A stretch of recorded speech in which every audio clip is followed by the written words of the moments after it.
Boa noite, pessoal. Hoje estamos começando, então, a quarta e última aula do curso prático de Direito Infracional. E conforme combinamos, essa última aula vai ser um pouco mais prática. Nós vamos estar, então, trabalhando com teses defensivas e modelos de petições que são específicas da área infracional, né? Então, na aula passada, na aula 3, eu fiz um panorama, né? Então, eu passei desde a fase de investigação preliminar até a sentença. Então, eu fiz todo esse percurso para a gente entender quais são os passo a passo para a apuração do ato infracional, ao passo que eu também fiz os apontamentos, né, que indicam quais são as principais diferenças entre direito infracional e direito penal. Então, depois a gente entender um pouquinho sobre como essas medidas, como é o passo a passo para a aplicação de uma medida, desde, né, o inquérito policial, aí, que é a investigação preliminar, até a sentença, aí no material que eu disponibilizei para vocês, no arquivo, né, no material didático, eu coloquei que depois da sentença, então, quais medidas podem ser aplicadas, quais os efeitos.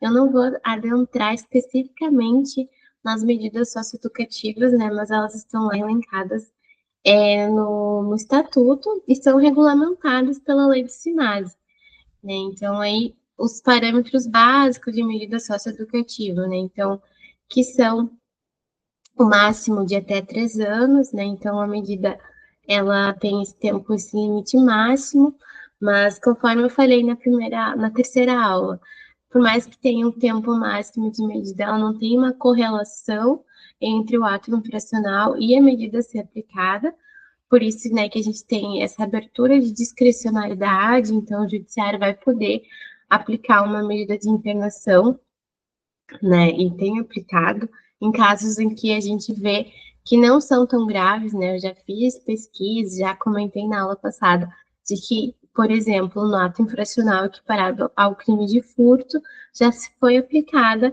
a medida de internação e o adolescente considerado, na época, né, inapto ao convívio social. Então, a gente tem esse déficit, né, essa lacuna na legislação que acaba possibilitando, infelizmente, a aplicação de arbitrariedades, né, e discricionariedades pelo Poder Judiciário. Então, embora tenha esse limite de 3 anos, não tem essa correlação, né? Então, essa é uma das principais características das medidas. Então, tem prazo máximo de 3 anos, ela, né, deve ser revista no prazo máximo de 6 meses. Então, no momento em que o juiz aplicar uma medida socioeducativa, no máximo a cada 6 meses vai ser feita uma avaliação, né, ou reavaliado esse adolescente ou essa adolescente que recebeu uma medida, e aí passa, então, os trâmites de execução da medida socioeducativa. Então, no momento em que o juiz aplica, vamos passar para a execução.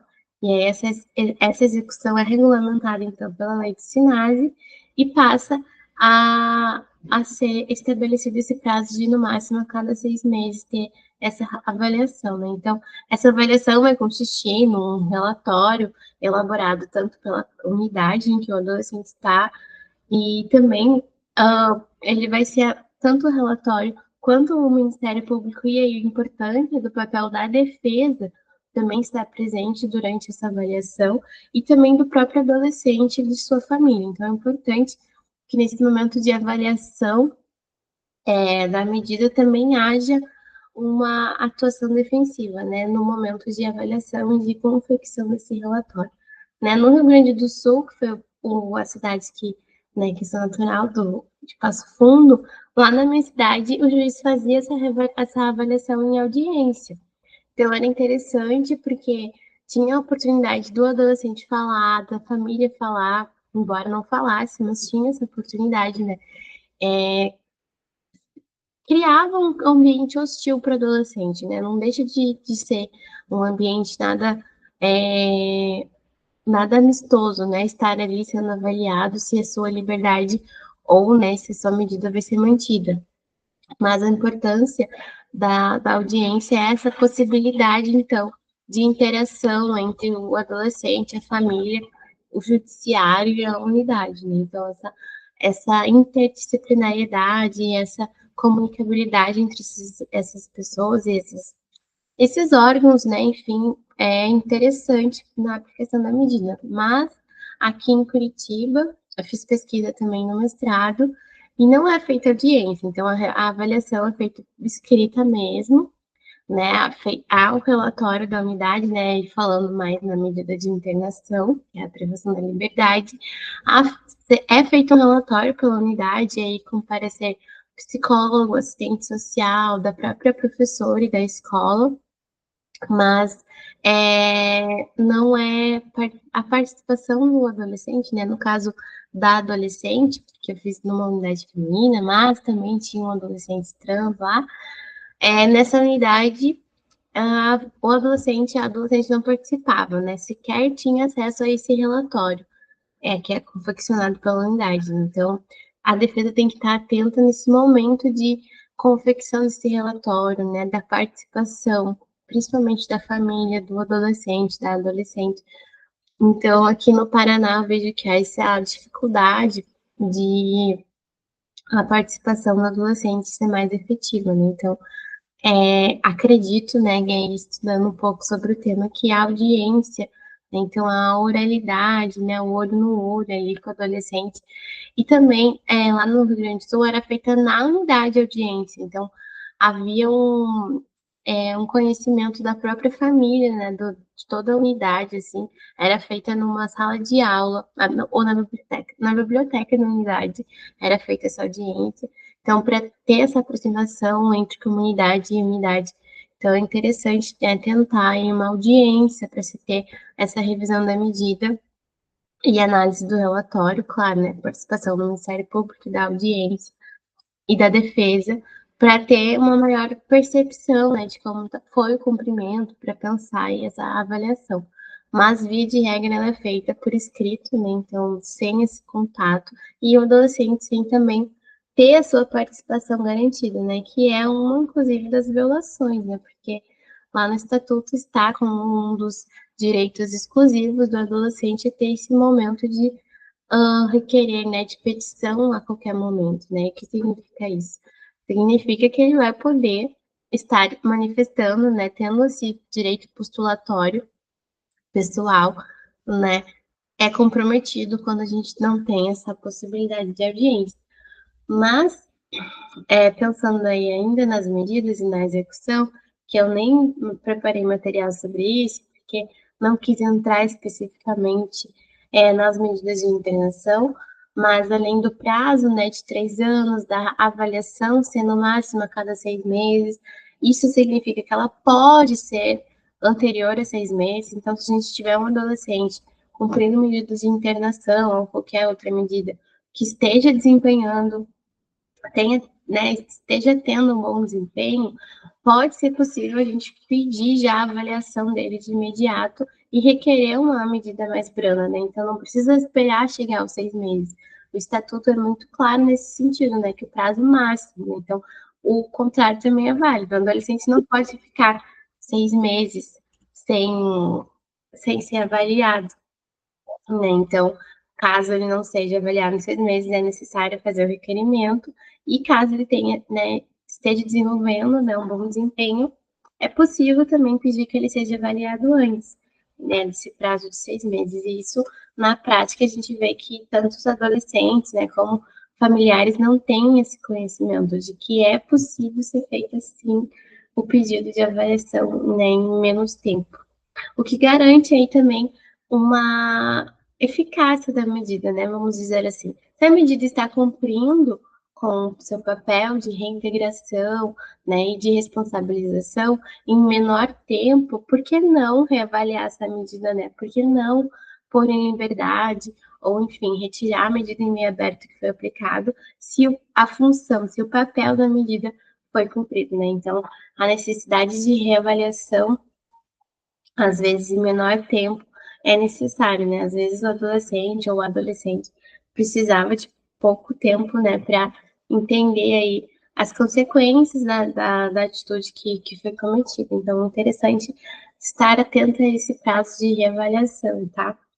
E, além disso, né, a gente tem também a exceção de aplicabilidade à medida socioeducativa entre jovens de 18 até os 21 anos incompletos. Então, eu coloquei lá no material, né, se um adolescente com 17 anos pratica um ato infracional grave e já começa, né, depois, né, claro, devido ao processo legal, de toda a apuração do ato infracional, começa a cumprir uma medida de internação com 17, ele pode permanecer, então, restrito de liberdade na unidade até os 20, né? Claro, de acordo com a sua reavaliação, né? Então, pensando que ele pode ser reavaliado e nessas avaliações ser decidido que ele tem que manter, que ele tem que ser mantido, privado de liberdade, ele pode sim ficar até os 20 anos, justamente porque há essa lacuna, né, essa extensão na realidade do estatuto para pessoas de até 21 anos, considerando também, né, que pessoas até 21 anos estão aí nessa fase, né, de desenvolvimento. Hoje a gente já tem pesquisa, né, que adolescentes, na verdade, os adolescentes e jovens adultos vão ter efetivamente uma cognição totalmente desenvolvida a partir dos 25, 26 anos, né? Mas o nosso estatuto, então, estabelece essa margem de até os 21 anos, até pensando na maioridade que anteriormente também era os 21, né? Então, só podia dirigir mais tarde, a situação de voto também, então, essa possibilidade também é em relação a um fato histórico, né? Então, interessante a gente pensar nessa extensão até os 21, né, de forma excepcional, claro, né? E além dessa excepcionalidade, tem alguns institutos, por exemplo, que não são corriqueiros, não são comuns na área infracional, mas que na prática a gente vê. E aí a gente vê de tudo. Então, por exemplo, é possível adolescente cumprir medida de internação, por exemplo, em regime domiciliar. Né? Eu já vi acontecer, aplicando por analogia, né, um caso de um adolescente que tinha ele tinha foragido, na verdade, não sei se ele tinha foragido da unidade, ele já estava em cumprimento e foragiu, e aí, no momento dessa captura, ele acabou sendo baleado, né? Ficou bastante machucado, e aí a defesa fez um pedido para ele cumprir essa medida de internação na sua residência, porque ele estava com muitos machucados, né? E aí a unidade não tinha uma estrutura específica para garantir a sua integridade na unidade, né? Então foi feito esse pedido, na época o juiz deferiu e ele ficou cumprindo aí uma internação domiciliar. Então a gente vê que, embora a gente, né, de novo, pleiteie, né, e entenda a necessidade da autonomia do direito infracional, tem muita lacuna, né? Então, por que não aplicar a medida de internação, até talvez, né, com monitoração eletrônica, se for o caso, em adolescentes nesses casos, né? Então, a gente não pode, né, aí uma das coisas que a gente vai ver hoje, e aí pensando em tese defensiva, que a gente não pode aplicar a medida mais gravosa ao adolescente. Então, se para o adulto, né, nas mesmas condições, né, para o imputável, é possível que ele cumpra a medida de prisão, né, prisão domiciliar, digamos assim, com monitoramento eletrônico, nessas circunstâncias, por que não um adolescente, né, que está em fase de desenvolvimento, né, que está ali, que a gente tem, então, assim, institutos de proteção integral, por que não esse adolescente receber essa mesma medida? Né, de que seria possibilitada ao imputável.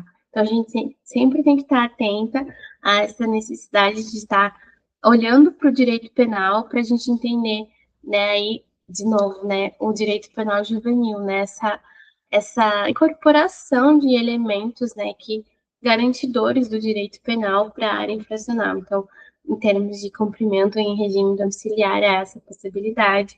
Eu já vi adolescente cumprindo prisão preventiva dentro da unidade, porque ele estava sendo ameaçado de morte no presídio da minha cidade, né, que é interior, só tinha um, e ao invés de ele ser, né, enfim, manejado para outra cidade, ali perto, como ele tinha ainda atos infracionais para cumprir, ele tinha foragido, medidas de internação, né, na verdade, para cumprir, Ele acabou sendo recolhido na unidade e o tempo que ele ficou, o tempo que ele ficou em regime de internação foi contabilizado como prisão preventiva, né? Então, tantas coisas que a gente vê na prática que é fácil duvidar.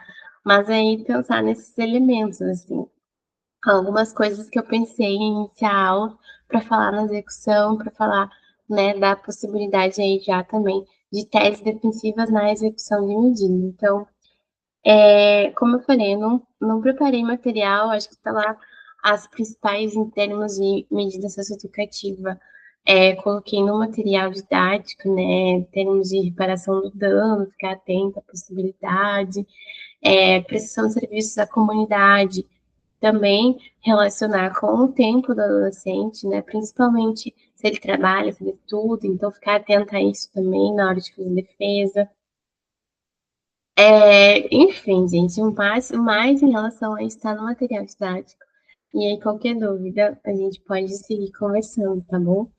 E aí, para não me alongar muito, já que estamos aí fazendo essa aula em véspera de carnaval, vou já passar, então, a apresentação dos slides para a gente conversar um pouquinho sobre, então, algumas teses defensivas na área infracional, que são específicas da área infracional, e também pensar alguns modelos de petições que eu tenho usado para a área infracional e que eu acho que tem funcionado, né? Fazendo, inclusive, também pesquisa em outros tribunais que não do Rio Grande do Sul, que é onde eu vinha atuando, tá? Vou compartilhar, então, a tela com vocês.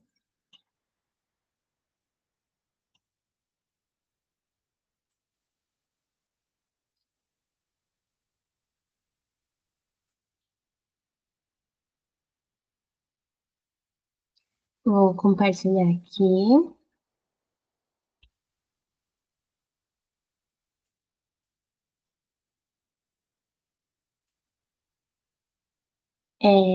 Então, só para a gente então pensar, né, que essa quarta aula então, para a gente pensar as teses defensivas e os modelos de petições, tá? Depois, no final, eu vou trazer os modelos certinho. E aí, então, pensar, né, que existe sim uma prática jurídica infracional, então, e aí retomando, então, a autonomia da área infracional. Claro que na prática a gente tem ainda muitos elementos que é do direito penal na área infracional, mas via de regra, né, a gente sempre tem que estar então buscando essa autonomia e afastando a equiparação ao direito penal quando é prejudicial ao adolescente, né? Então, em termos de respeitar o estatuto, buscar autonomia, né? E aí olhar para a área penal, né? Olhar para a área de imputáveis, digamos assim, apenas quando for um benefício, né? Então, em prol do adolescente. Então, para fazer essas teses, para pensar essas teses com vocês, porque são muitos atos infracionais, e aí pensando, né, que são diversos tipos de teses defensivas, o que eu fiz? Eu busquei, então, no levantamento anual do SINASE de 2024, quais eram os atos infracionais mais praticados pelos adolescentes. Né? Então, aí a gente tem esse dado de 2024, e aí a gente tem no topo o roubo, então um ato infracional equiparado ao crime de roubo, em termos de 40%, né? Então, a gente teve um aumento, na realidade, desse ato infracional. O segundo, tráfico, né? Então, o tráfico de drogas também é um dos atos infracionais mais praticados, de acordo com o levantamento anual do SINASE, e também o homicídio doloso, né? E aí pensar que o ato infracional equiparado ao homicídio doloso não vai, né, para tribunal de júri. Então, quem julga geralmente é o juiz, geralmente não, né? Com certeza quem julga é o juizado da infância e adolescência, porque não temos essa possibilidade, né? Como eu trouxe, acho que na segunda aula, é uma competência absoluta do juizado estar, então, julgando crimes dolosos contra a vida e todos os atos infracionais, né, que forem praticados por adolescentes, inclusive, né, aí se a gente está pensando em ato infracional, se fosse crime federal, ou enfim, esses termos. Então, não há tribunal do júri, não há né, um conselho de sentença para julgar os crimes dolosos contra a vida praticados por adolescentes, né, os atos infracionais. Aí, abaixo de homicídio, tem furto, estupro, latrocínio, lesão corporal, ameaça, tentativa de homicídio, porte ou posse ilegal de armas, receptação. E aí a gente tem os de menor incidência, né, que seriam aí perto de 1%, nem isso. Homicídio culposo, tentativa de roubo, regressão de medida, que é aquela situação que eu disse de internação-sanção, né, que eu trouxe na aula passada também. Então, a regressão de medida é a internação-sanção, e aí acaba que entra também em relação à privação de liberdade, tá? Mas violência doméstica também está aparecendo muito pouco, associação criminosa, tentativa de latrocínio, tentativa de furto, tortura, ocultação de cadáver, resistência, quase nulo. E aí também eu acho que ver esses dados, né, desmistifica muito aquele senso comum de que adolescentes estão praticando muitos atos infracionais graves, né, toda aquela falácia, né, que busca então muito recrudescer, né, muito endurecer a aplicação das medidas socioeducativas, mas na prática a gente tem poucos atos infracionais, né, comparado com tanto de tipificações no nosso código e nas nossas legislações especiais. Então, a gente, né, eu centralizei essa tese defensiva nesses dois primeiros atos infracionais, justamente porque no homicídio é um pouco mais complexo a gente entender, principalmente a situação de que é um ato infracional grave, né? A gente não vai aqui dizer que não ou relativizar esse ato infracional, né, equiparado ao homicídio, principalmente o doloso. Também tem toda a complexidade em relação a gente está falando de adolescentes que são faccionados e que muitas vezes, infelizmente, acabam assumindo um homicídio, justamente pensando, né, como eu falei agora há pouco, pensando que a medida de internação é aplicada no máximo de 3 anos, né? Então, a privação de liberdade vai ser no máximo de 3 anos. Então, a gente tem toda uma complexidade social em relação ao homicídio. Eu não vou conseguir trabalhar aqui, né? Então, para a gente pensar teses defensivas em relação a isso, a gente teria que fazer um estudo mais minucioso, né? E aí eu não teria esse tempo hábil, né? Daria só uma aula só para a gente falar em tese em termos de homicídio, né? Justamente porque o que é avaliado, né? Se a gente for pensar hoje, né? Quando a gente vê um ato personal de homicídio, né? Então, a gente vê que é avaliada a culpabilidade, né? Se a gente for pensar lá na teoria do delito, lá na primeira aula, a culpabilidade. Então, a gente vai pensar que vai ser analisada principalmente a reprovabilidade da conduta, né? O quão cruel é um adolescente que não tem discernimento, né, completo desenvolvido, aí pensar que está em fase de desenvolvimento. Então, o quão difícil é enxergar, ou enfim, estar diante de um ato infracional equiparado ao crime de homicídio. Então, essa reprovabilidade da conduta a gente já vê muito nas decisões em crime, né, de homicídio, ato infracional de homicídio, e aí a gente, né, não consegue tirar essa subjetividade, né, porque realmente é algo cruel, bem, é algo ruim, enfim, nossa sociedade, mas também tem essa complexidade que eu falei, de adolescentes assumirem em alguns momentos, assumirem a culpa, né, por estarem faccionados e por terem uma medida, vamos dizer assim, menos rigorosa em termos de tempo de privação de liberdade do que se fosse um adulto, né? Porque não que uma medida de internação de 3 anos em regime fechado, digamos assim, né, não seja tão ruim quanto né, um adulto. Mas em termos de tempo, é menos tempo, né? Então, claro que o adolescente, por estar em desenvolvimento, vai sofrer outros tipos de danos, né, em relação à privação de liberdade do que um adulto. Mas, se comparado só, né, friamente em relação a tempo, é isso que é considerado, né? Então, assume aí, porque você só vai ficar 3 anos, sabe? Então, eu não conseguiria trabalhar essas teses defensivas assim, sem analisar isso, mas vou trabalhar, então, algumas teses de roubo e de tráfico, né? Então, os crimes, enfim, atos infracionais, né, equiparados aos crimes de roubo e tráfico, tá? Então, a gente vai olhar lá para o crime, né, de roubo, ele está tipificado no 157, ele tem as suas modalidades, né, tentado, majorado e, também o simples, né, qualificado, enfim. E aí a pena, né, então, em abstrato da modalidade simples é de 4 a 10 anos e multa, né? Então, aí a gente tem as outras modalidades. Eu não vou trabalhar todas as modalidades, né, enfim. Mas, nesses casos, é sempre importante, então, a gente olhar qual a modalidade, né, do roubo, para então ser pleiteada a medida socioeducativa mais branda e adequada, sempre destacando a impossibilidade de aplicação de medida mais gravosa ao ou à adolescente em comparação ao imputável. Então, a primeira coisa quando a gente vai, né, e não só falar em ato infracional, crime de roubo, mas também outros delitos, né? Enfim, outras condutas típicas. É olhar para o Código Penal e ver, nas mesmas circunstâncias, quanto seria a pena de um imputável.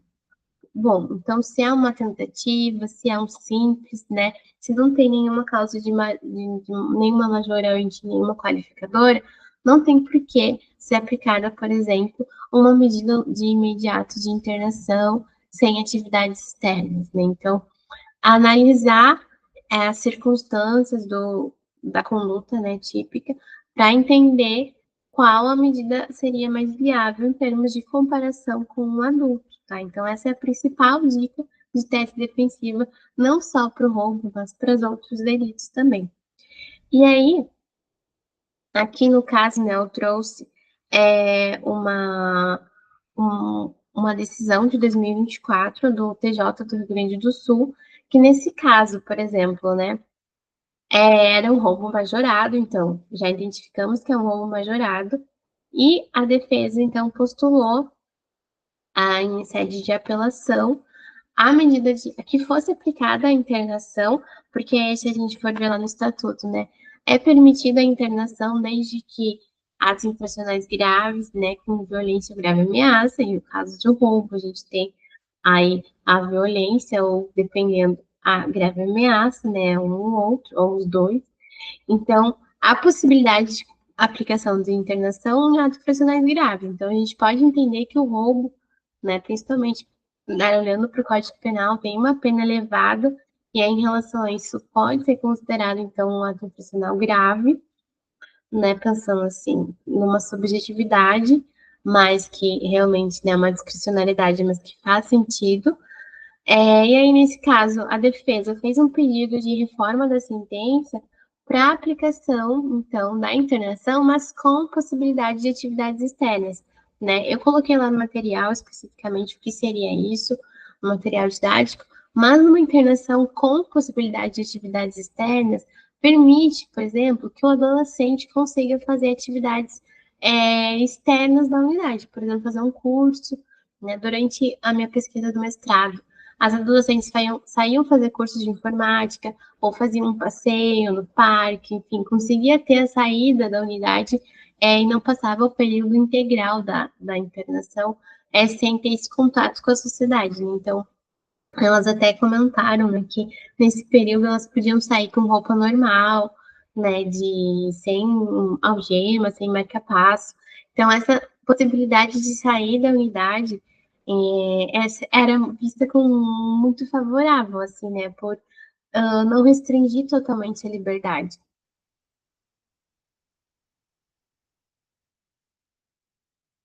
Então, a sentença foi reformada por quê? Né? Então, por mais que tenha sido um roubo majorado, aí então a gente viu né, que pelo emprego de arma de fogo e concurso de pessoas, então a gente tem duas causas né, que majoram, né? Pensando nisso, nenhum dos representados ostenta antecedentes infracionais, revela-se mais adequada a aplicação da medida socioeducativa de intervenção com possibilidade de atividades externas e que pai, né, que é a abreviação que a gente usa a todos os adolescentes.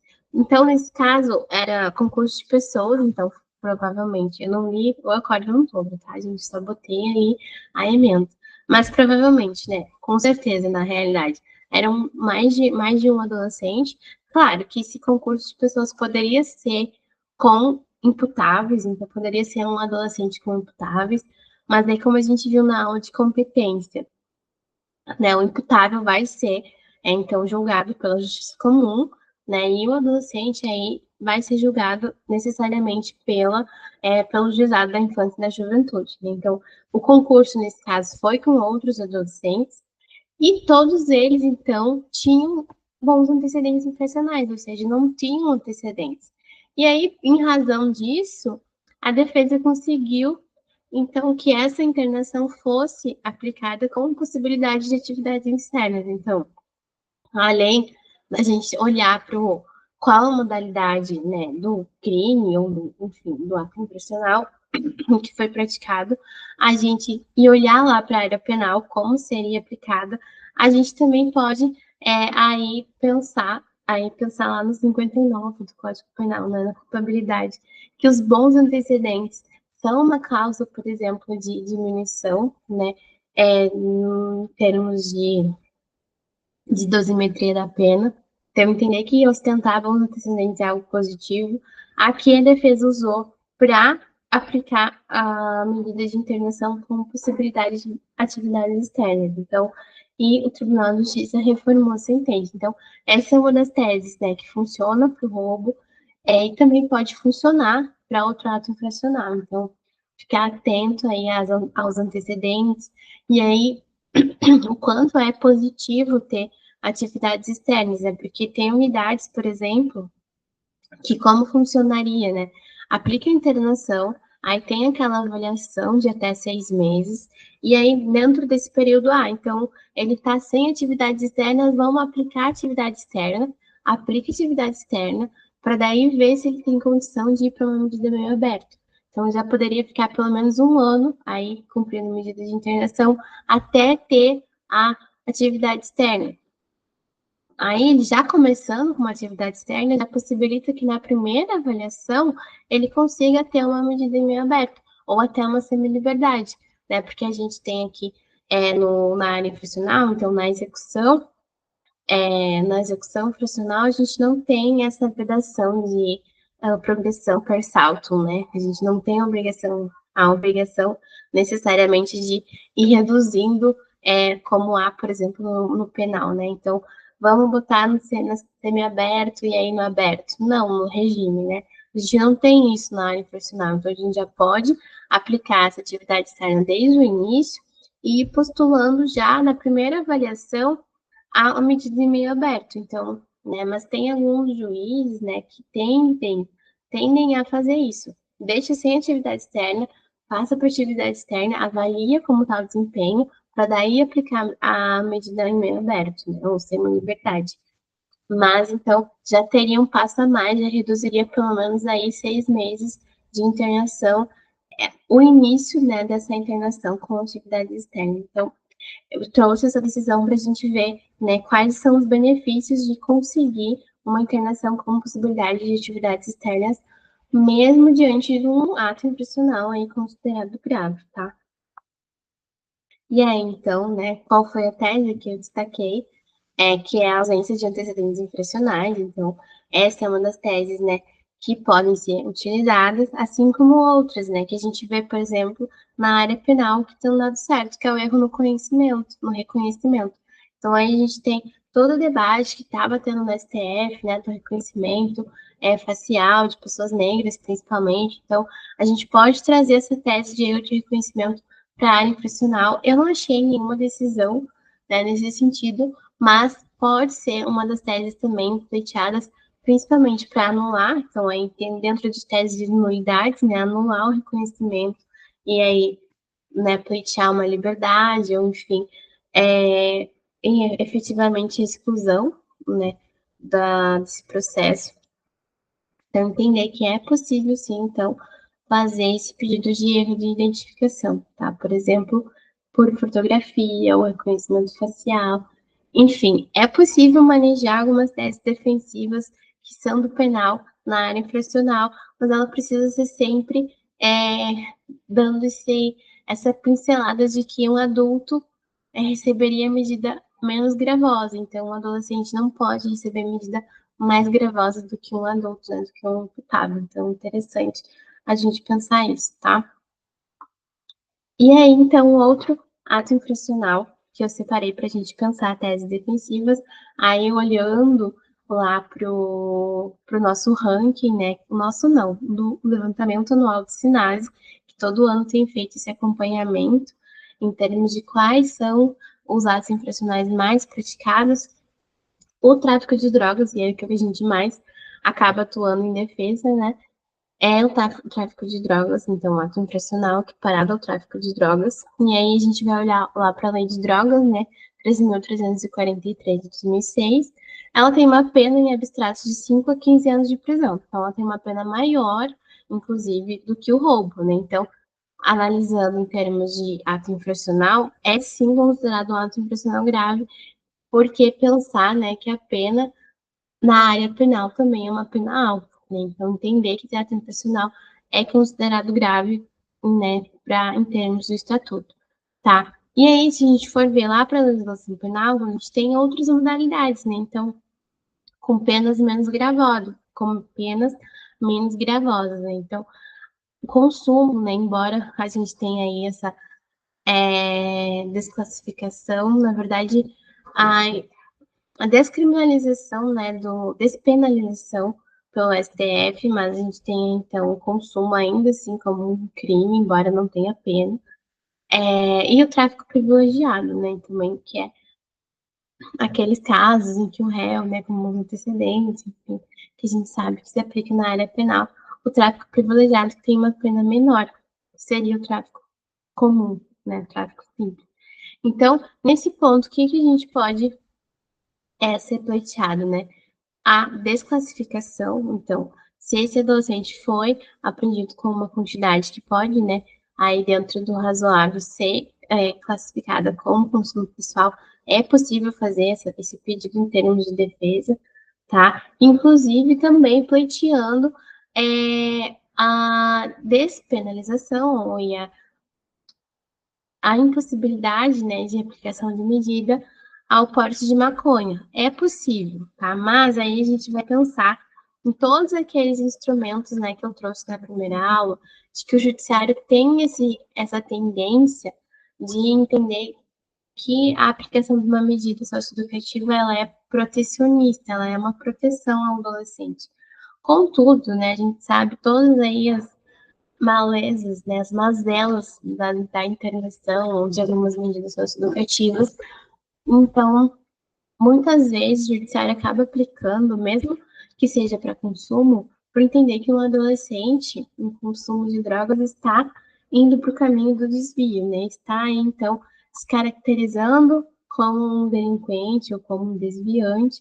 Então, acaba que aplica a medida mesmo para consumo, tá? Mas é possível aí, então, fazer esse pedido de desclassificação e pleitear, então, uma medida em meio aberto, né? Principalmente a liberdade assistida, que é uma medida que consegue fazer um acompanhamento aí em termos de, por exemplo, se for o caso, né, de acompanhamento ambulatório, né, de tratamento aí desse consumo, se for um consumo, claro que o judiciário vai entender que qualquer consumo é prejudicial, né, mas se for um consumo muito prejudicial, é possível então fazer esse pedido de liberdade assistida para que o adolescente então seja acompanhado em meio aberto, né, para que ele não precise ser privado de liberdade para ser responsabilizado pelo consumo, né, e aí também pensando, né, de que, bom, se um adulto ele não vai ser privado de liberdade por consumir uma maconha, principalmente, né, e aí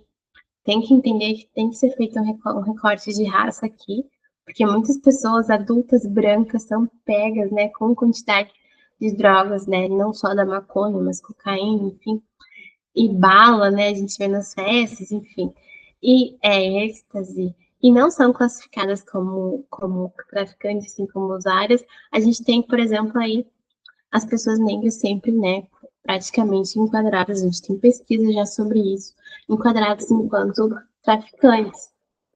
né? Então, a gente tem que entender esses aspectos também, mas sempre que possível, pleitear, então, uma medida em meio aberto, porque um adulto, né, nas mesmas condições, não receberia uma medida, né, de privação de liberdade.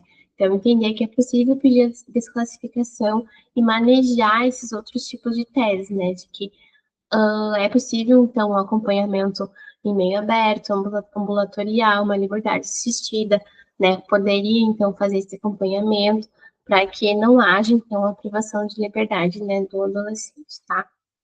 E aí, a gente pode ter aí algumas dúvidas, né, que já alguns colegas da área já vieram me perguntar, né, se a gente pode, então, pedir desclassificação do tráfico para tráfico privilegiado, né? E aí a resposta é depende, né? Então, alguns tribunais entendem que sim, que é possível a gente fazer, então, esse pedido de desclassificação e aí pleitear uma medida mais branda, né? Então, por alguns tribunais entenderem pela aplicabilidade do direito penal juvenil, mas não são todos os tribunais que aplicam esse entendimento, né? Então, quando na realidade a gente pode pedir a desclassificação pelo consumo, a desclassificação, né, para aí o tráfico privilegiado não é tão aceito quanto, né? Porque pensando de novo, né, nesse protecionismo exacerbado de que a internação é para proteger, então vamos interná-lo, né, numa unidade de internação aí para que ele, né, saia do crime, né, saia aí, né, dessas condutas típicas. Então não são todos os tribunais que entendem por essa desclassificação, tá? Aí aqui eu trouxe então de novo, né, o Tribunal de Justiça do Rio Grande do Sul não reconhece essa aplicabilidade de institutos do direito penal em defesa do adolescente, né? Então, atenuantes, né, ou mesmo privilegiadoras, institutos do direito penal não se aplicam a medida socioeducativa disciplinada especificamente pelos preceitos do microsistema do Estatuto da Criança e do Adolescente. Então, ao mesmo tempo em que o tribunal reconhece a autonomia e a independência desse microsistema que a gente está tratando, ele reconhece que não se aplica institutos do direito penal. Claro que nesse caso, ele também está aí pleiteando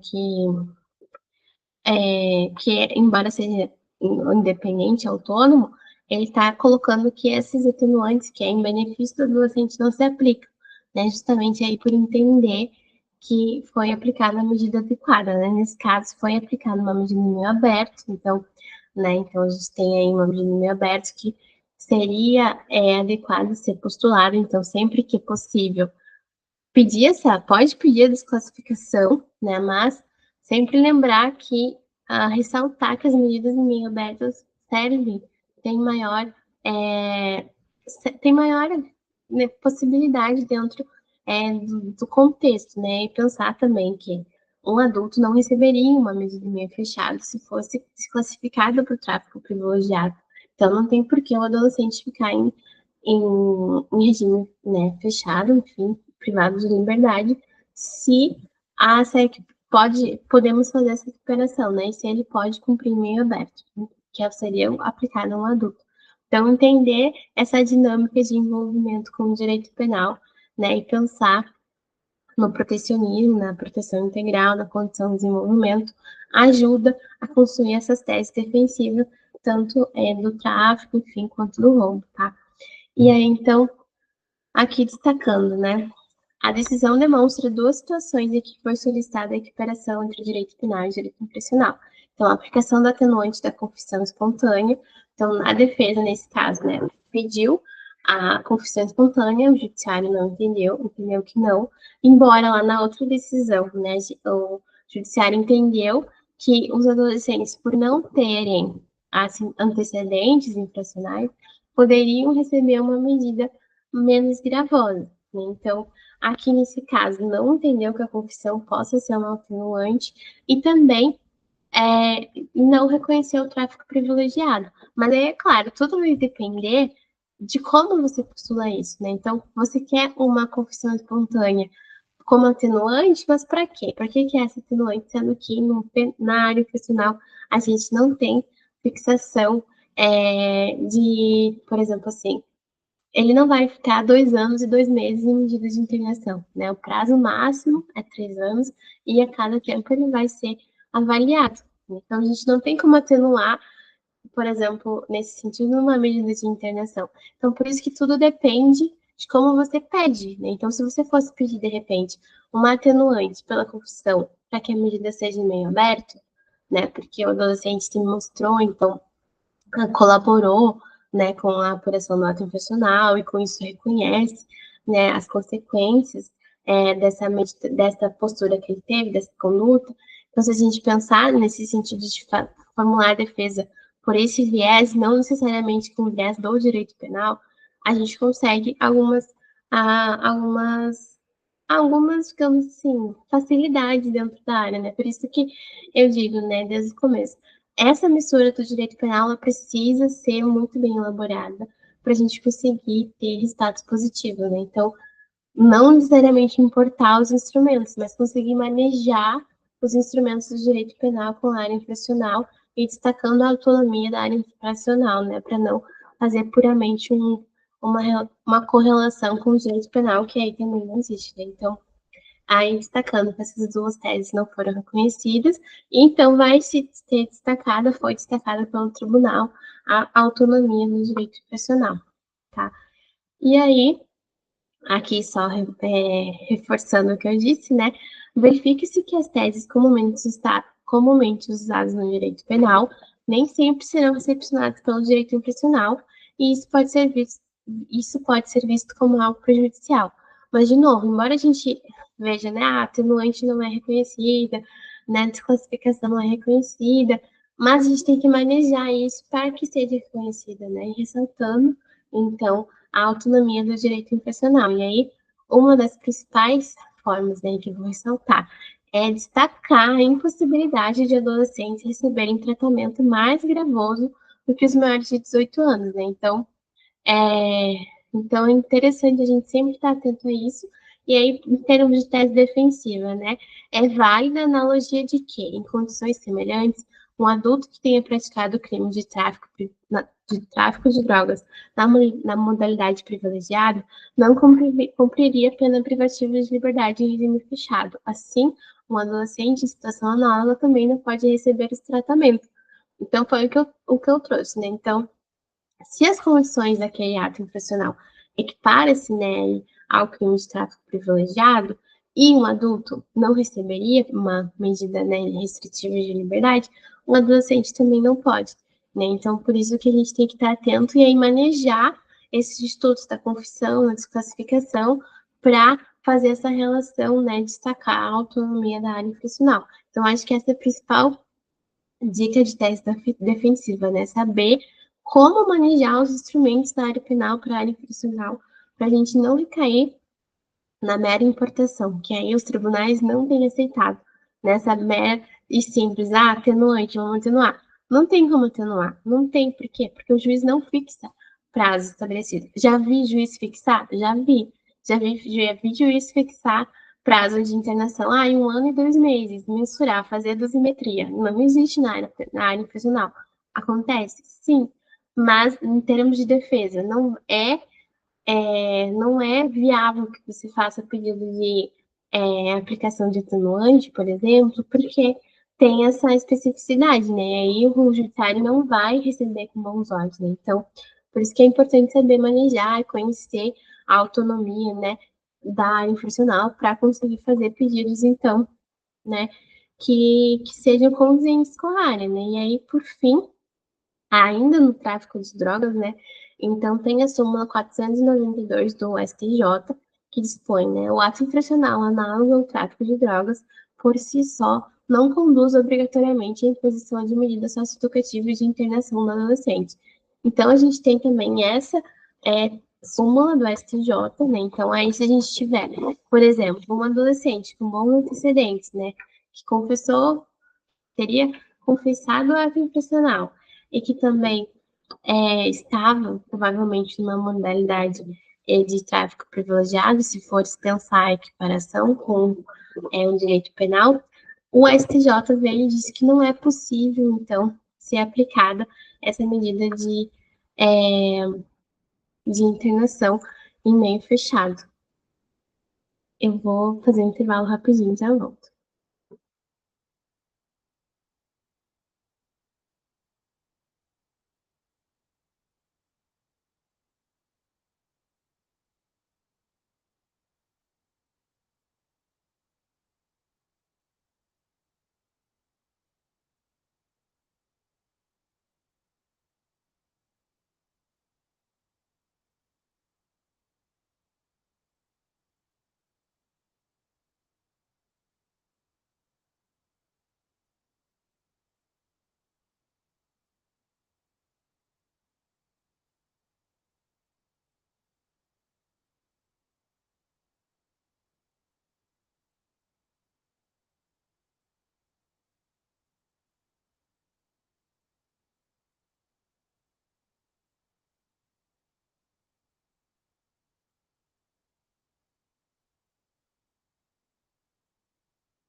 Voltei, preciso fazer uma pausa rápida para o toalete no meio da gravação, mas enfim, retomando, né, gente? Deixa eu só abrir aqui em tela cheia. Então, pensando aí em tese defensiva em termos de ato infracional análogo ao tráfico de drogas, a gente tem essa súmula, como eu disse, né, que ela pode ser utilizada aí, então, em conjunto com as outras teses, sabendo manejar a forma de relacionar todos aqueles institutos da área penal para a área infracional, sem fazer uma importação puramente, né, como se fosse a área penal, sem sabendo entender a independência e a autonomia da área profissional, né? Então, como eu coloquei, ela pode ser utilizada, essa tese, em sede de alegações finais, né? Enfim, para afastar a medida substitutiva de internação, mas não só, né, no tráfico privilegiado, mas também no tráfico comum. E aí é interessante entender que, por mais que seja um crime, né, e pensar em toda a política criminal de drogas que envolve isso, um crime grave, né, o STJ entende, né, que adolescentes não devem ser internados em relação a isso. E aí, em termos de pesquisa sobre o tema, né, a gente já tem a professora, por exemplo, Ana Paula Mota Costa, lá no Rio Grande do Sul, que ela tem umas pesquisas que trabalham, né, com a tese de que, na realidade, o tráfico de drogas, né, quando ele é praticado por adolescentes, né, um ato infracional, então, ele passa a ser, na verdade, um trabalho infantil, né? Então, porque a gente está aí tratando de uma necessidade do adolescente estar inserido no mercado de trabalho, né? Porque, enfim, dependendo da comunidade de tráfico, não é crime, né? Enfim, é a realidade, é o dia a dia. E aí é encarado, então, muito como um trabalho, né? Como um trabalho infantil. Então, tá atento também a essas questões sociais, né? De entender a criança e o adolescente, principalmente, como um sujeito de direitos, como uma pessoa em desenvolvimento, né? E pegar e manejar com os outros instrumentos de outras áreas, né? Então, pensar em trabalho infantil, né? Pensar aí que esse adolescente provavelmente está fora da escola, então que ele não precisa ser internado provisoriamente ou internado, né? Receber uma medida de internação. Ele precisa, na realidade, de um acompanhamento, de uma orientação, né? Provavelmente de um apoio financeiro, enfim, então todas as políticas sociais que estão em volta disso, né? Então, é interessante saber manejar todos esses instrumentos para pensar em teses defensivas na área profissional, tá? E aí, eu vou fechar aqui a, a, a apresentação para a gente ver, então, os modelos, né, de petições que eu separei para a gente. Deixa eu só abrir aqui. Aí, todas as teses, então, estão lá no material didático que eu trouxe para vocês. E também aqui coloquei elas nos slides, né? Então, vocês vão ter esse material completo, né? Em termos de aplicação nos modelos, né? Então, aqui os modelos que eu vou apresentar vai estar a estrutura, né? Então, como organizar a questão de prazo, o que pode ser ligado em cada momento, mas as teses em si estão no material didático nos slides, tá bom? Então, deixa eu aqui eu fazer a apresentação da janela. Vou começar com a defesa prévia. Deixa eu dar um zoom aqui na defesa prévia. Deixa eu ver se tá dando pra entender. Tá, então, defesa prévia, né, gente? Como eu trouxe na aula passada, a gente vai pensar a defesa prévia no termo dos prazos de 3 dias a partir da audiência da apresentação. Mas aí tem aquele detalhe, né? Então, a audiência, que é a decisão, na realidade, do STJ e do STF, né?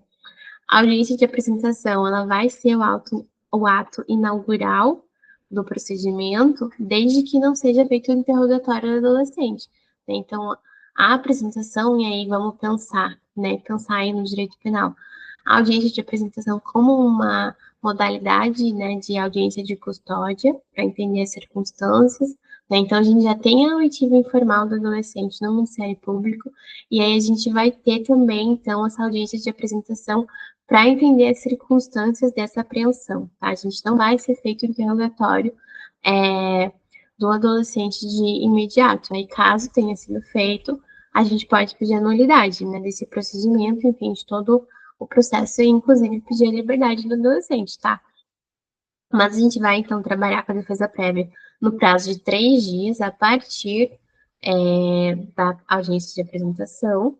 E aí, caso, né, então, não haja audiência de apresentação e haja, então, só o interrogatório no final, a gente vai contar a defesa prévia dos 3 dias a partir do recebimento da representação. Então, por exemplo, lá onde eu morava no Rio Grande do Sul, o juiz determinava, logo após o recebimento da representação, determinava o prazo de defesa prévia por 3 dias, né? Então, aí você vai fazer endereçamento, né? Sempre, né? Juizado da infância e da juventude, o endereçamento, por pensarmos, né, que aí a competência absoluta, e aí vamos, então, se não tiver, né, é a vara destinada especializada, se for vara única, enfim, mas aí o número do processo, aí então, qualificação, nome, nacionalidade, né, daí, né, via de regra, colocar que é estudante, a idade dele, né, para daí entender, né, a aluna, né, do curso falou esses dias que tinha uma criança de 11 anos que foi para a audiência de apresentação. Então, aqui é interessantíssimo, já na defesa prévia, colocar a idade, né, para a gente ver se é possível ser aplicada a medida socioeducativa realmente, ou nem só a aplicação de medida, mas a apuração da medida, né, a apuração do ato infracional. Então, é interessante colocar a idade já aqui no começo, endereço. Aí, aqui, interessante também, na hora de confeccionar a procuração, né, entender que adolescentes até os 16 anos são representados, né, pelos seus pais responsáveis.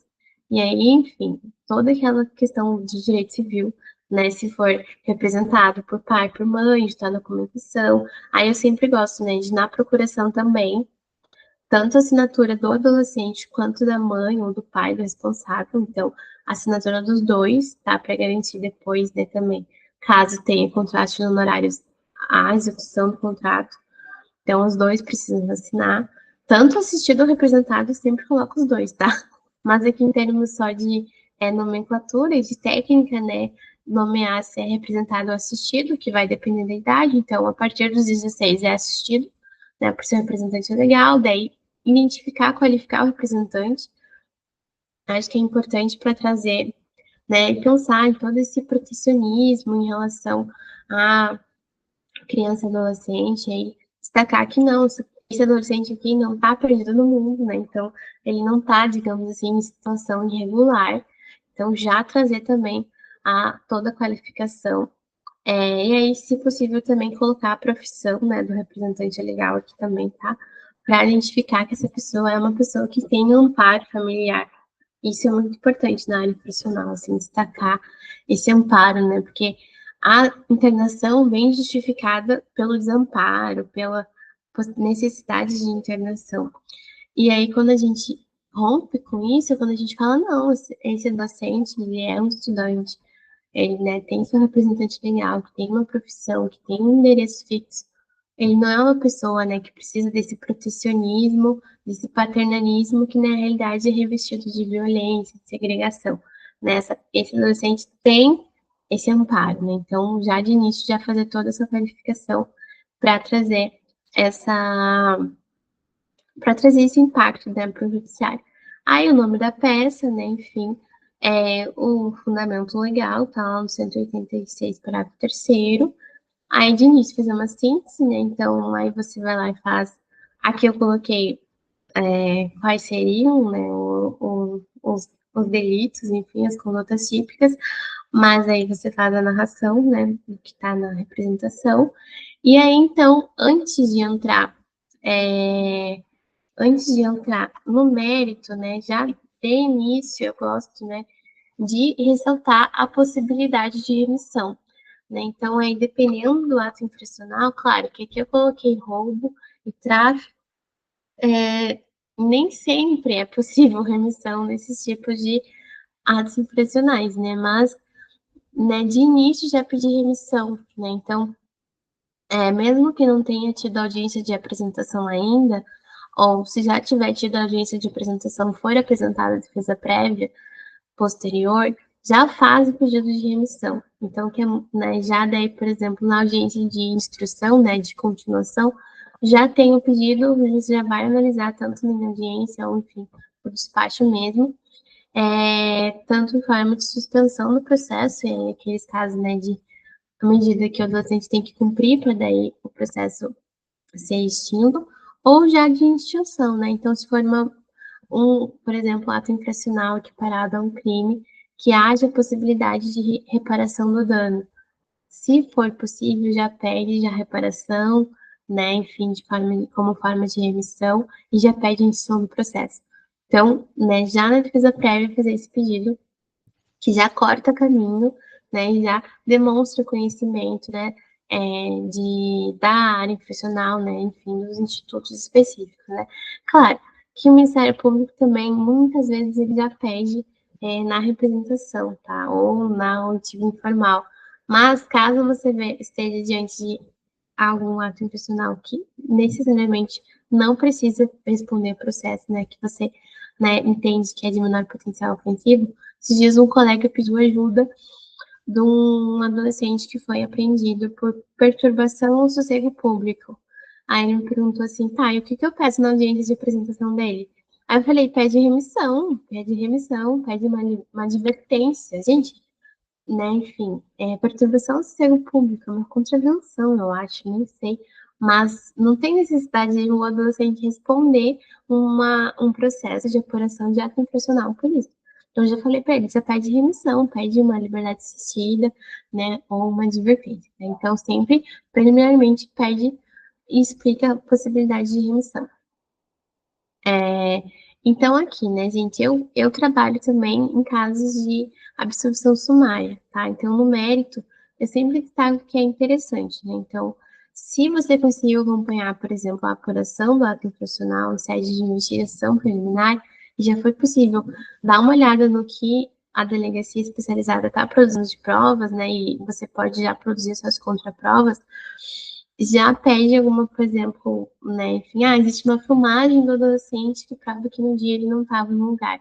Já pede, então, aí uma absolvição sumária, né, enfim, uma improcedência sumária da representação por, né, ausência, então, dos elementos. Então, para que seja rejeitada a representação preliminarmente. Então, eu entendo, né, que se aplica o 397 CPP aqui no mérito, nesses casos que é escancarado, né, por exemplo, acho que em alguma aula eu falei, né, de um adolescente que chegou até mim relatando, a mãe chegou relatando que tinha sido enxertado, né, então, drogas no adolescente. que era para pedir as câmeras corporais da polícia, que a polícia estava com câmera e era possível, então, comprovar que, na realidade, né, esse adolescente não estava praticando o ato infracional equiparado ao crime de tráfico de drogas. Então, se for possível, já pede aqui também, e aí, com base nisso, já pede a absolução sumária, né, ou a improcedência sumária da representação, tá? E aí, aqui, você pode solicitar outras provas também, né? E aí, aqui é oitiva, na realidade, um interrogatório, por último, né? Então, conforme a gente já falou na aula passada, então, destaca aqui que na produção probatória, principalmente de artigo de testemunhas, o interrogatório é por último, e aí destaca o HC, né, do RJ, e também a decisão do STF, que está lá no HC, que está no material. E aí, reitera os pedidos aqui, né, local e data, e já elenca o áudio de testemunhas, né? É bem no modelo de uma resposta à acusação, mas com essas peculiaridades e especificidades, né? Que é a possibilidade de remissão, então já pleitear isso, né? Caso tenha aqui, então, uma possibilidade de improcedência sumária da representação, já pleitear também, e sempre na hora de produção de provas, e se for pedir audiência, já destacar que o interrogatório é por último, tá? E aí destaca o HC. Aí faz os pedidos, né? Local, data, enfim. E aí o prazo, gente, eu coloquei, né? Da audiência 3 dias, né? Caso o adolescente tenha sido ouvido por primeiro, ou após a representação, que foi o que eu disse, né? Então, tem que ver como está sendo aí no seu juizado até haver uma pacificação disso, né? Que eu espero que tenha, para a gente então fazer a defesa prévia, tá bom? Esse modelo de defesa tá disposto lá no material didático também, né? Que eu só estou destacando. E aí, agora então, outro tipo de peça processual que está disposto lá no material são as alegações finais escritas. Então, assim, via de regra, é para ser oral, tá? Via de regra é a oralidade. Principalmente quando o adolescente está internado provisoriamente. Então, quando o adolescente está em internação provisória, provavelmente vai ser alegações finais orais, né, já após a audiência de instrução, para diante da celeridade, né, e da necessidade de concluir aí o procedimento em 45 dias.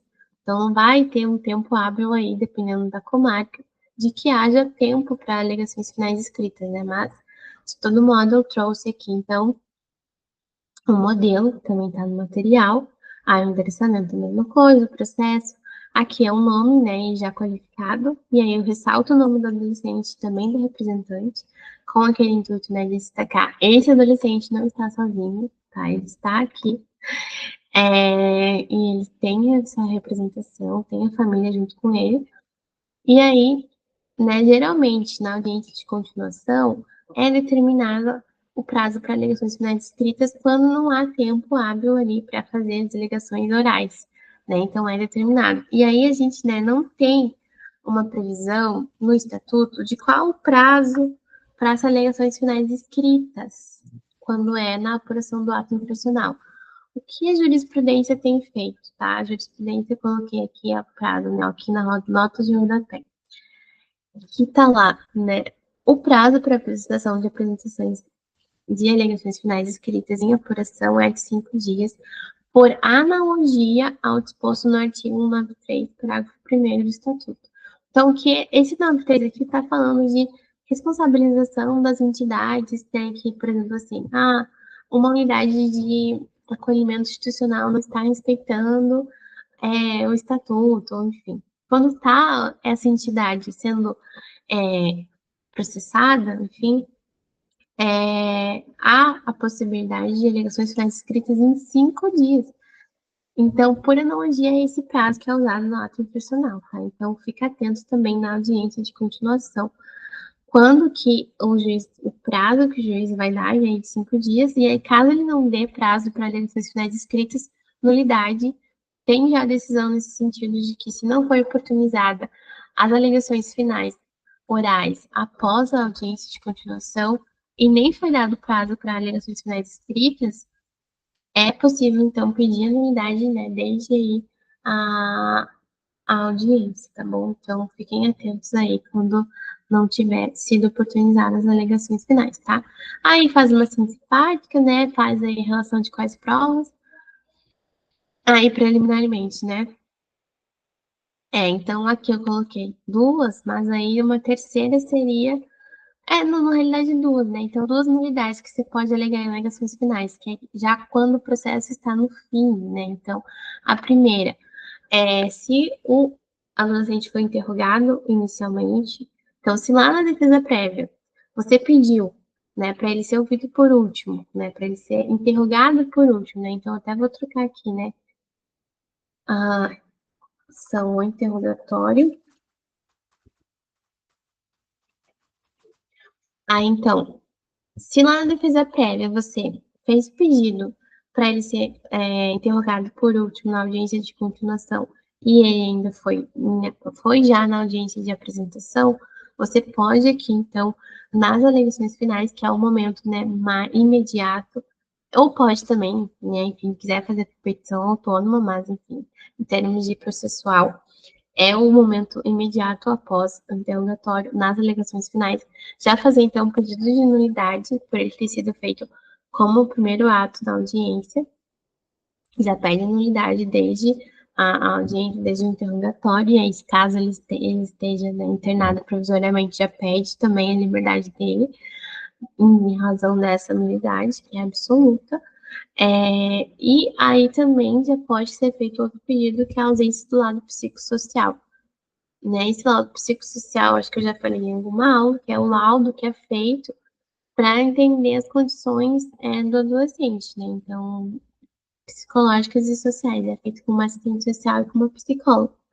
E aí, caso não tenha sido feito esse laudo, é possível pedir a nulidade. Alguns tribunais entendem que sim, que é possível anular, porque é imprescindível, né? Porque a gente está diante da apuração de um ato infracional que deve ser levado em consideração. Então, a proteção integral, condição de desenvolvimento, né? Então, não só puramente uma retribuição, uma punição, mas sim uma responsabilização e uma reintegração. E como se dá essa reintegração? Por meio desse laudo.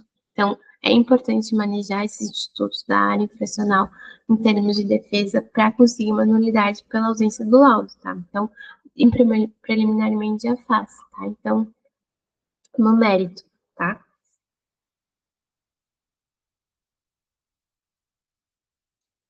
No mérito. Então, reiterar a necessidade de ser observada a capacidade de cumprimento, as circunstâncias e a gravidade da infração para aplicação da medida.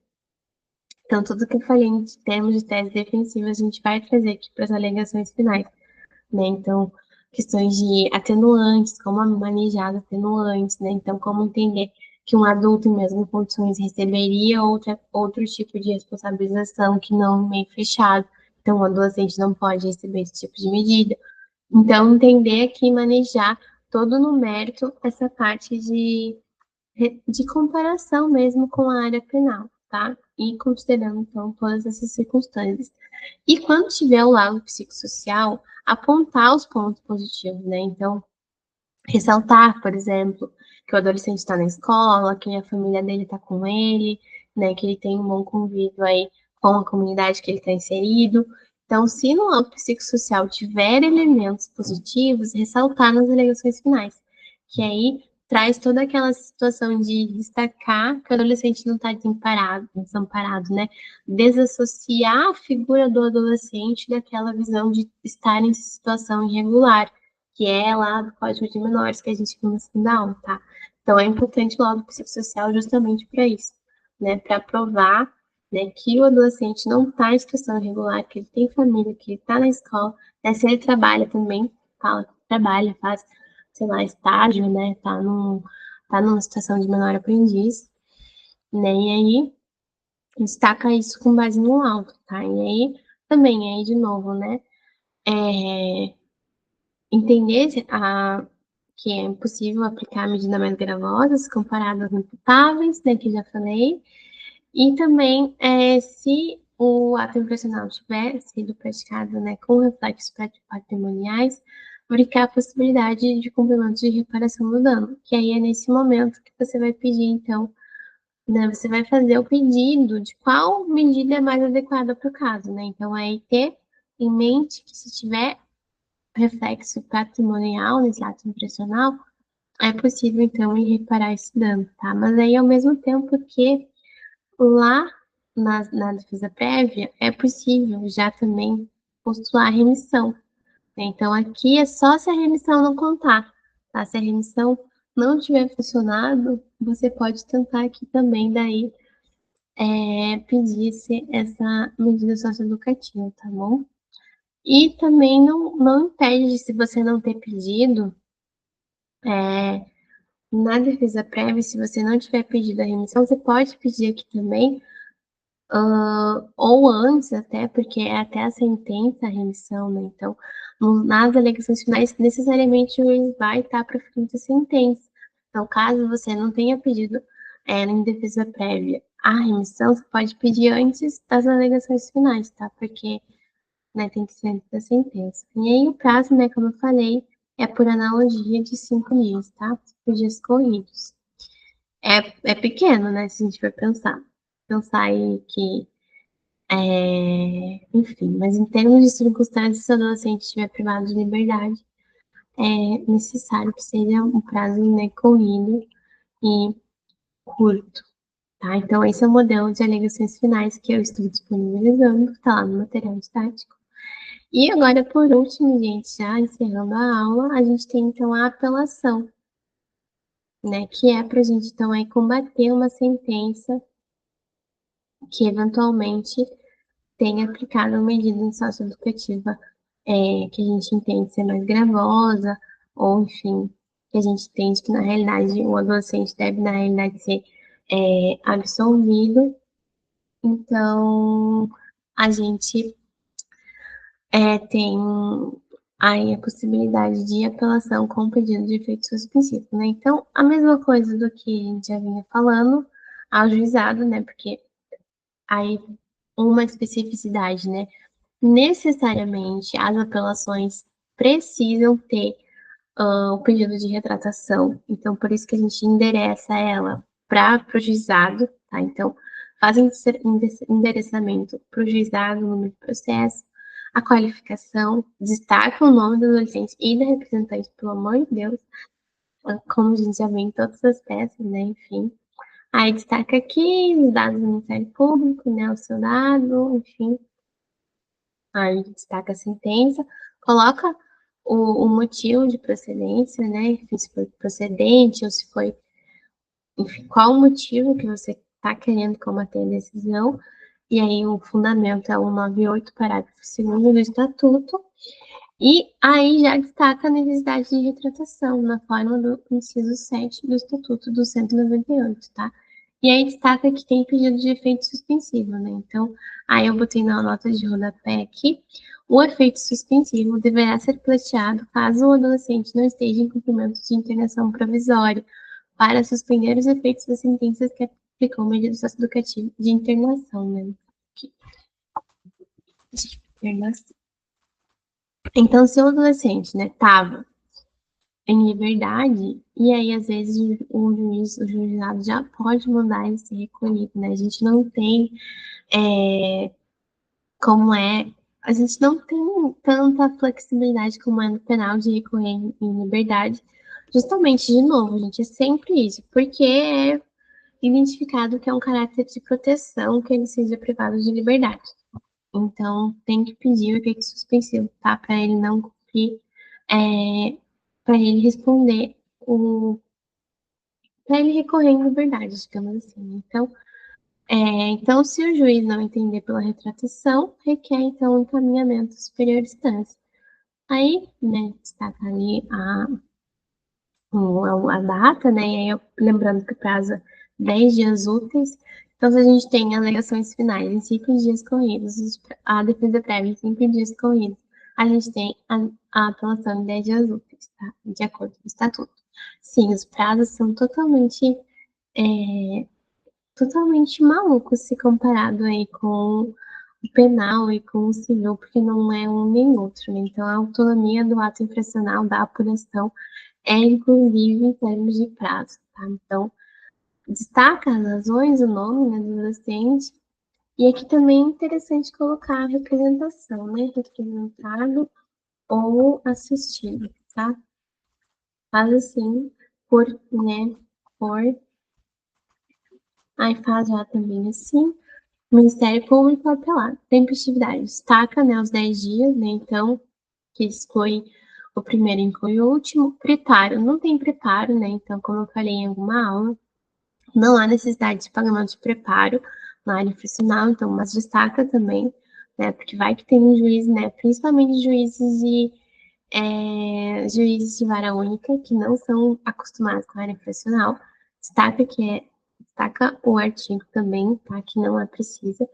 Destaca de novo a possibilidade de retratação, né? Porque aí vai que aí você fundamenta, né, ali direitinho quais os fundamentos, né, que podem levar à retratação, expõe aí brevemente a síntese. Aí também, né, gente, preliminarmente, alega as nulidades, né? Então, se você alegou a nulidade nas alegações finais e o juiz não reconheceu, principalmente aquelas, né, que eu trouxe.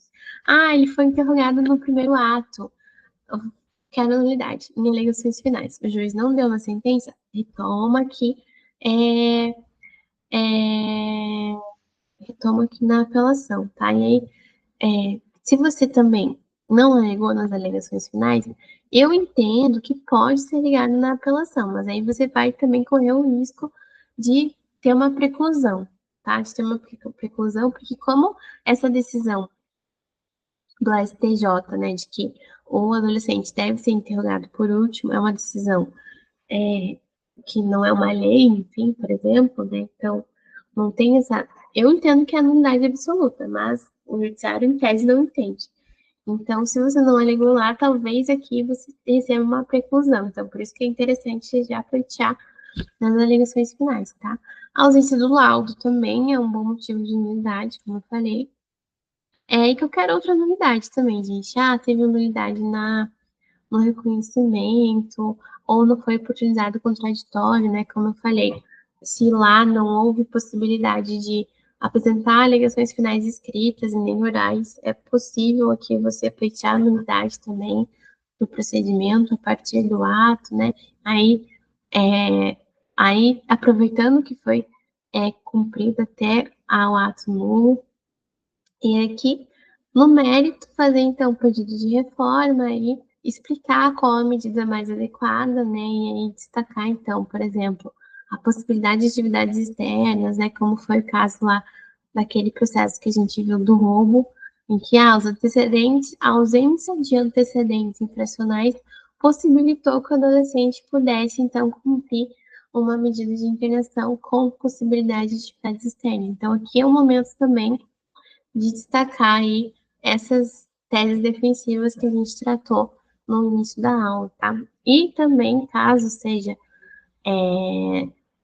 determinada uma medida de internação, ressaltar a importância do cumprimento em local próximo, que também a gente já falou aí nas últimas aulas, né? Que reitera os pedidos, né? Local, data, assinatura, né? Solicitação de deferimento. E é isso, gente. Esse modelo de apelação tá no material que eu disponibilizei também, né, no material didático. E as teses defensivas aí são manejadas muito, muito similar como é no penal, né? Então, a gente tem essa similaridade. Mas, então, é isso, gente. Espero que chegamos ao fim, então, no curso Prático de Direito Profissional. Espero que tenham gostado, que tenham servido para pensar teses defensivas na prática e aí, ressaltando a importância da autonomia da área infracional, da gente entender este instituto como autônomo do direito penal e do direito civil, como um ramo do direito, né, para então a gente ir avançando em termos de garantias e de liberdade, né, de adolescentes, tá bom? Meu contato está disponível, caso tenha alguma dúvida. Eu vou mandar os slides, né, enfim, para quem se inscrever no curso. E o material didático também vocês já vão receber no momento da inscrição. Eu espero que tenham gostado, foram 4 aulas que a gente trabalhou muita coisa. E eu sempre estou à disposição aí, caso queiram tirar dúvidas ou discutir teses defensivas na prática, né? Porque a gente vê tanta coisa na área profissional que, enfim, às vezes a gente fica na dúvida, tá bom? Mas foi um prazer chegar até aqui com vocês. Fiquem bem. E é isso, obrigada.